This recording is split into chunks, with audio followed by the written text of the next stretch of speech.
Motherboards are the backbone of any computer, and they come in various types, each serving a unique purpose.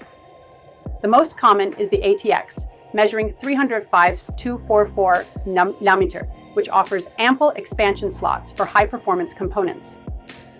Then we have the Micro-ATX, a more compact option at 244/244 mm, perfect for budget builds without sacrificing too much functionality.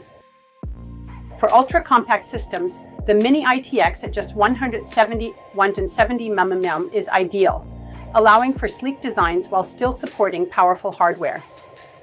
Each form factor has its strengths, catering to different needs, whether you're building a gaming rig, a workstation, or a home theater PC.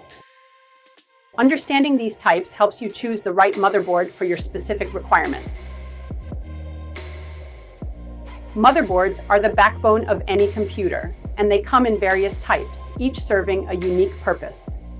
The most common is the ATX, measuring 305/244 mm, which offers ample expansion slots for high-performance components.